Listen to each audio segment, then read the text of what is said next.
কে ভগবান বলুন মাতাজি? কৃষ্ণ। আপনার ওই মাতাজি কৃষ্ণ, ওই মাতাজি আপনার পিছনে কে ভগবান? কে কৃষ্ণ? আপনার কৃষ্ণ, আপনাদের মাতাজি? ও কি আপনার নাম তো জানি না, বলুন কে ভগবান? ভগবান কে? কৃষ্ণ। কেন ভগবান? আমরা তো এখন ক্লাস করছি, তো আমাদেরকে এমনি শুনলে তো হবে না, আমাদেরকে জিজ্ঞাসা থাকবে সবসময়। কি থাকবে? জিজ্ঞাসা ছিল কেন ভগবান? ভগবান কৃষ্ণ ভগবান, ঠিক আছে, কেন ভগবান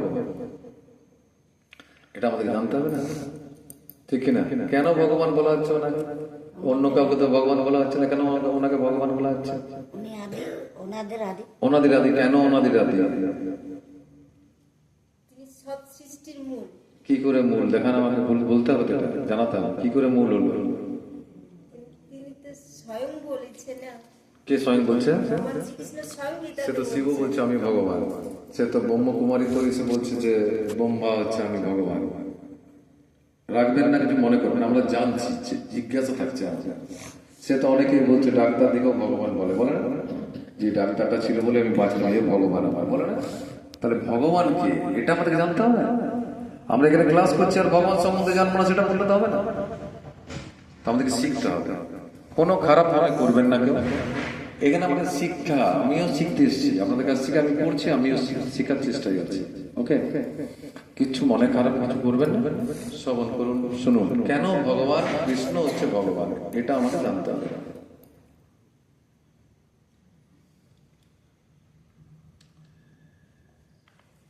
তো নীতি শাস্ত্রে বলা হয়েছে অনিত্যানি শরীরানি বিভব নয় শাশ্বত। অনিত্যানি মানে অনিত্য, অনিত্যানি শরীরানি। তো অনিত্য কোনটা? শরীর। তো শরীরটা যে অনিত্য, এটা একদিন শেষ হবে। তো অনিত্যানি শরীরানি বিভব নয় শাশ্বত। যেমন শরীর শেষ হয়ে যাবে, সেরকম বিভব মানে হচ্ছে সম্পত্তি, ধন সম্পত্তি, এটা কিন্তু একদিন শেষ হবে। তার প্রমাণ অনেক আছে আমাদের চোখের সামনে, অনেকে দেখতে পেয়েছেন যে এত এত ছিল একদিন, এখন দেখছি কিছুই নেই, বিক্রি করে ফেলেছে, এমন ঘটনা আছে, আছে কিনা? তো শরীর হচ্ছে অনিত্য আর সম্পত্তি হচ্ছে অশাশ্বতম, মানে শাশ্বতম ন এব শাশ্বতম, এটা শাশ্বতম নয়। তো নিত্যম সন্নিহিত মৃত্যু আমাদের কিন্তু প্রতিদিন, আজ সকালে ঘুম থেকে উঠেছি, ওটার পর থেকে কিন্তু আমাদের প্রতি ক্ষণে ক্ষণে আমাদের শরীর কিন্তু মৃত্যুর দিকে এগোচ্ছে, কিন্তু আমরা বুঝতে পারছি না। কিন্তু যারা মহাত্মা, ভগবান বলছেন, নীতিশাস্ত্র বলছেন যে কিন্তু আমাদের পরমায়ু কমে আসছে। তাই কি বলছেন? নিত্যম সন্নিহিত মৃত্যু, সামনে আসছে মৃত্যু। তো কি করতে হবে? কর্তব্য ধর্ম সংগ্রহ। আমাদের কি করতে হবে? ধর্ম সংগ্রহ করতে হবে। কি করতে হবে আমাদেরকে? ধর্ম সংগ্রহ করতে হবে। আমরা সারাদিনটাই সংসারের বস্তুর পেছনে দৌড়তে দৌড়তে সময় আমাদের চলে যায়, যাই না? ঠিক কিনা? সংসারের বস্তু, হ্যাঁ, জড় বস্তুর পেছনে দৌড়তে দৌড়তে আমাদের সময় চলে যায়। তা আমাদেরকে কি করতে হবে? যদি এখনই বলি যে সংসারের মানেটা কি বলেছি এখানে, মানে বলতে হবে, বলুন না, লজ্জার কিছু নাই, বলতে পারি, আমি বলছি না।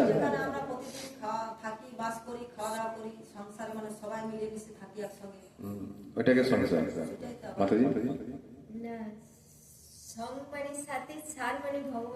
হ্যাঁ, ভগবানের সাথে যেটা আমরা দেখি সেটাই সংসার। আচ্ছা আপনি মাতাজি, সংসার মানে কি বলুন? ওই যে লুকিয়ে আছে মাতাজি, বলুন। হ্যাঁ, বলুন মাতাজি, বলুন আপনার পিছনে। জানেন না? কিন্তু আমরা সংসার সংসার করে বেড়াই, বলে না? সংসেজে থাকার পর না আমরা না না, এবার আমি সব বলবো। সংসার, এবারে মানেটা জানতে হবে আমাদের। কি জানতে হবে? এটার মানে কি? আমরা বলি সংসার আছে, হ্যাঁ এই আছে সেই আছে, কত কি বলি, কিন্তু মানে জানি না। আমরা কি মানে জানি? এ ছেলে আছে, স্বামী আছে, ঘর আছে, গরু বাছুর আছে, কুকুর বেড়াল আছে, এদিকে দেখতে হবে, কে দেখবে এদিকে, মানে কত দায়িত্ব আমার। পারবেন মৃত্যু আটকাতে ওনাদের?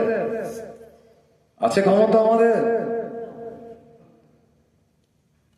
সম দন্ত সময় অসন্ত যুক্ত সার, কি হচ্ছে? সংসার, সংস্কৃত। তাহলে সমযুক্ত সার ইকুয়াল টু সংসার। সম মানে কি? সম মানে সমযুক্ত সার বলে দিলে হবে না। সম মানে সবাইকে নিয়ে, সঙ্গবদ্ধ হবে, সবাইকে নিয়ে। এই যে আমরা বলি না সংকীর্তন, মানে কি? সবাইকে নিয়ে কীর্তন করা। আর কীর্তন করছি মানে নিজে করছি, সংকীর্তন মানে হয়ে গেল সবাইকে নিয়ে। সেরকম সম দন্ত সময় অসন্ত, সম মানে সবাইকে নিয়ে সার বস্তুর সেবা করা। কার সেবা করা? রাধা মদন গোপালের সেবা করতে হবে। হ্যাঁ, তবে কৃষ্ণের সংসার করো ছাড়িও না চার। কার সংসার করতে হবে? কৃষ্ণের। কিন্তু কার সংসার করে আছি আমরা? হ্যাঁ, তাহলে শান্তি কোথায় পাবো? তাই আমাদের কি করতে হবে? ধর্ম সংগ্রহ করতে হবে। কি করতে হবে? ধর্ম সংগ্রহ করতে হবে। ধর্ম সংগ্রহ কোথায় হবে? এই সাধু সঙ্গ করতে হবে। জানতে পারবো আমরা কোথায় ধর্ম আছে, ধর্ম কিভাবে করতে হবে। তাই আমরা করব। দেখুন, সংসারের সংসারের বস্তু সংগ্রহ করার চেষ্টা করি, আজ যেটা আছে কাল কিন্তু তা অন্যের হয়ে যাবে, হবে না? আজ যেটা আছে আপনার, সেটা কাল কিন্তু অন্যের হবে। কিন্তু যদি ধর্ম সংগ্রহ করেন, মৃত্যুর পরও কিন্তু সেটা আমাদের সাথে যাবে। মৃত্যুর পরেও আমাদের সাথে যাবে, গ্যারান্টি দিচ্ছে ভগবান। কিন্তু আমরা করছি না। তাই আমাদের কি করতে হবে? ধর্ম সংগ্রহ করতে হবে। সকলে সবাই বলে, কি বলে? যে ভগবান কে? গীতাতে ভগবান বলছেন, ভাগবতে বলছেন, যার সমগ্র ঐশ্বর্য আছে, সমগ্র বীর্য আছে, সমগ্র ঐশ্বর্য বীর্য, যশ, শ্রী, জ্ঞান, বৈরাগ্য, এই 6টি জিনিস যার মধ্যে আছে, তিনি হচ্ছেন ভগবান। এই 6টি জিনিস যার মধ্যে বর্তমান, তিনি হচ্ছেন ভগবান। কিন্তু কেউ আবার বলে অন্য, যেমন আমাদের মতো বলে, আমাদের মতে অনেকেই আছেন যারা বলে মা কালী ভগবান, মা দুর্গা ভগবান।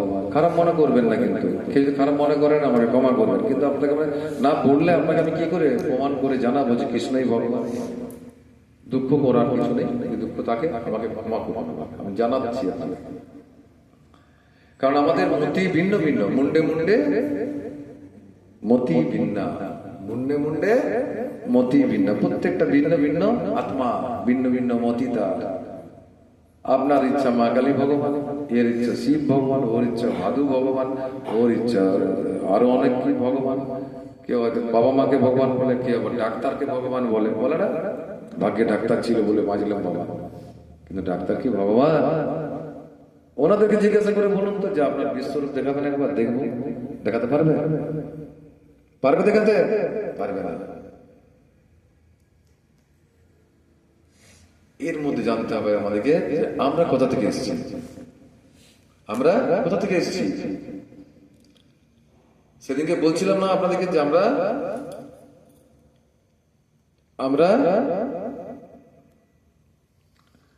কোন ঋষি? আপনার গোত্র? আপনার আমাদের যেমন শ্রাবণ্য গোত্র, শ্রাবণ্য ঋষি, ভরদ্বাজ, কত কত ঋষি, এই ঋষিদের বংশ আমরা। তো সেরকম ওনাদের থেকে আমরা এসেছি, তো ওনাদের যদি পদাঙ্কটা অনুসরণ করে চলি কৃষ্ণকে পেয়ে যাব। আমরা সাবর্ণ ঋষির কাছ থেকে এসেছি, সান্ডিল্য ঋষির কাছ থেকে এসেছি, কেউ কেউ তারা যদি সান্ডিল্য ঋষির পদাঙ্ক অনুসরণ করে চলে কৃষ্ণকে লাভ করবে, কারণ তারা পেয়েছে, তারা জানেন যে কৃষ্ণ হচ্ছে ভগবান। কে ভগবান সেটা ওনারা জানেন। সেই রকম যদি আমরা ভগবানকে জানার চেষ্টা করি, তাহলে মহাজনদের মধ্যে শ্রেষ্ঠ মহাজন হচ্ছেন কে? প্রথম হচ্ছেন ব্রহ্মা, তারপর হচ্ছেন শিব। দুজন হচ্ছেন মহাজন, দ্বাদশ মহাজন আছেন, তার মধ্যে এনারা দুজন হচ্ছেন শ্রেষ্ঠ। কারণ ব্রহ্মার থেকে সৃষ্টি জীব, আর শিব বিশেষ তত্ত্ব, ওনার তো বলাই যায় না। হ্যাঁ, তো তাহলে এবারে এরা দুজন যদি মহাজন হয়, কারণ শাস্ত্র বলছে মহাজনস্য হি গতস্য পন্থা, যদি মহাজনদের পথ ধরে যাওয়া যায় তাহলে অবশ্যই আমরা কে যে ভগবান সেটা জানতে পেরে যাব। মহাজন যে পথে করে গমন, সেই পথ ধরে আমাদেরকে চলতে হবে। নিজের মন করা গেলে চলবে? পাবো কৃষ্ণকে আমরা? পাবো না। তাই আমাদের ওনাদের পদাঙ্ক অনুসরণ করে চলতে হবে। কালকে একটা দৃষ্টান্ত বলছিলাম, আমাদের প্রত্যেকের ক্ষেত আছে, জমি আছে, জমির মাঝে মাঝে আল থাকে না, আল যেটা হেঁটে হেঁটে সবাই যায়, মানে একটা পয়েন্ট থাকে, যে পয়েন্ট দিয়ে দিকে গেলে এই জমি ওই জমি ওই জমি সব জমি দেখা যায়। তো সেরকম যদি ওই আলটা দিয়ে যান তবে তো দেখতে পাবেন। তো আলটা কেউ বানিয়েছে, ওই পথ দিয়ে যায়, সেই পথ দিয়ে যদি যান তাহলে তো ওই ক্ষেতগুলো সব দেখতে পাবেন, কিন্তু অন্য পথ দিয়ে গেলে খুঁজে পাবেন না। তো সেরকম যারা এই পথ ধরে গেছেন, পথ ধরে যে পরে কৃষ্ণই যে ভগবান সেটা প্রমাণ করেছেন, তাদের পদাঙ্ক অনুসরণ করে চলতে হবে, ঠিক কিনা? কি করে শিব যে গেছে, শিব কি করে গেছে? শিব যে শ্রেষ্ঠ মহাজন, বৈষ্ণবানাম যথা সিন্ধু, বৈষ্ণবানাম যথা শম্ভু। শিবই হচ্ছে একমাত্র পরম বৈষ্ণব, সবাই বৈষ্ণব, তাদের শ্রেষ্ঠ হচ্ছে শিব। গঙ্গা কোথা থেকে এসছে? শিবের মাথা থেকে। হ্যাঁ, কৃষ্ণের চরণ থেকে। যাক, ভালো লাগছে বলছেন উত্তরগুলো। কৃষ্ণের শ্রী চরণ থেকে এসছে মা গঙ্গা, ধারণ করেছে শিব ধারণ করেছে। শিব ধারণ তো না করে পরে কোথাও রেখে দিতে পারত। হ্যাঁ, কেন নিজে ধারণ করেছেন? হ্যাঁ, উনি এই গঙ্গা থেকে এসছে কৃষ্ণের, বিষ্ণু শ্রী চরণ থেকে এসছে, তাই তিনি মস্তকে ধারণ করেছেন, কোথাও ধারণ করেননি, কোথাও রাখেন নেই। উনি কোথায় রেখেছেন? মাথায়। দেখুন আছে না, উনি তো কোথাও নামিয়ে দিতে পারতেন, কারণ যখন মা গঙ্গা আসেন এত বেগে নেমেছেন, বসুন্ধরাকে ফুটো করে দিতে পারতেন, পাতাল পর্যন্ত চলে যেত। তাই শিব কি করেছেন? মাথায় রেখেছেন। মাথায় রাখার ফলে কি হয়েছে? নিত্য আরম্ভ হয়ে গেছে, তার নিত্য আরম্ভ হয়ে গেছে। বলো না, শ্রেষ্ঠ মহাজন, তাহলে তাদের পদাঙ্ক অনুসরণ করে চলবো না আমরা? ব্রহ্মা কি করতেন? চতুর্দশ ভুবনের মধ্যে শ্রেষ্ঠ জীবকে কেন সৃষ্টি করেছেন? বলে বুদ্ধিমান জীব। হ্যাঁ হ্যাঁ, ওই চারটি মাথা, চারটি, কত বুদ্ধি শ্রেষ্ঠ। তো কি করছেন তিনি? তার কুমণ্ডলে ভগবানের শ্রী চরণের জল গঙ্গা নিয়ে রাখতেন, যখন স্নান করতেন গঙ্গা জল দিয়ে তিনি স্নান করতেন। কারণ কার জল এটা? কোথা থেকে আসছে? শ্রী চরণ। তো এনাদের যদি চরণ ধরে আমরা চলি, এনারা বলছে যে ভগবান হচ্ছেন কৃষ্ণস্থ, ভগবান স্বয়ং। হ্যাঁ, তাহলে আমরা কি অন্য জায়গায় কোথাও যাব? সময় নষ্ট করব? এ ভগবান, ও ভগবান, সে ভগবান, সে ভগবান, সে ভগবান করতে করতে যদি আমাদের সময়টা চলে যায়, ভগবানকে জানা হবে না, আর আসল যেটা তাকেও ডাকা হবে না, সময় চলে যাবে না। এই অমূল্য শরীর দিয়েছে ভগবান, এই মনুষ্য জীবন আমরা পেয়েছি, সঙ্গে সঙ্গে ভগবানের কাছে যাওয়া যাবে না। শেষ করে ফেলবো এটাকে, হ্যাঁ ছেড়ে ফেলবো এটাকে, কাজে লাগে। অনেক হয়ে গেছে, অনেক পেরিয়ে গেছে সময় আমাদের বুঝতে শুনতে হ্যান ত্যান করতে করতে, এবার তো কাজে লাগা। সময় নষ্ট না করে কৃষ্ণের শ্রী চরণ ধরে, কৃষ্ণের ভক্তদের চরণ ধরে এগোতে থাকুন। কারণ ভগবানই গ্যারান্টি দেয় যে আমার ভক্তের বিনাশ হবে না। একমাত্র কৃষ্ণ তিনি বলেন যে আমার ভক্তের অর্জুন তুমি তো কণ্ঠে বলে দাও আমার ভক্তের বিনাশ হয় না। তার মানে যদি মনে করুন এই জন্মে কিছুটা করে রাখলেন, কিছুটা ভক্তি করলেন, তারপর হয়তো আমার মৃত্যু হলো, মনে করুন আমি কিছুটা সেবা করলাম ভগবানের, তারপর আর সেবা করতে পারলাম না, হয়তো মারা গেলাম, ভগবান আবার আমাদেরকে জন্ম দেবে, সুযোগ দেবে। কি সুযোগ? যেটুকু তুমি করেছো তারপর থেকে তুমি শুরু করে আমার কাছে ফিরে এসো, যেটা অন্য কেউ দিতে পারবে না। তার প্রমাণ অনেক আছে। আমাদের রাবণ কার উপাসক ছিল? শিবশম্ভু। কি বলে?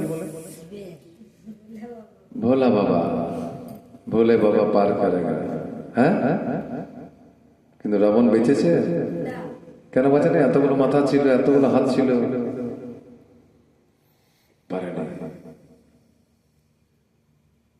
হিরণ্যকশিপু কার ভক্ত ছিল? ব্রহ্মা। বেঁচেছে ও? ভগবান নুই ছুড়ে মেরে দিয়েছিল নৃসিংহদেব। তাহলে প্রমাণ আমাদের কাছে আছে। তাতেও তাই আমরা দৃঢ়তার সহিত শ্রী চরণ ধরে চলবো আর প্রাণ ভরে ভালোবাসার চেষ্টা করব। যা করেছি অপরাধ হয়ে গেছে ঠাকুর, আর আমি করবো না, কৃপা করো, দয়া করো। হ্যাঁ, হাত তুলে বলুন হরে কৃষ্ণ কৃষ্ণ কৃষ্ণ হরে হরে, হরে রাম রাম রাম হরে হরে। ভুবন মঙ্গল হরিনাম সংকীর্তন কি হিতাই গৌর প্রেমানন্দে।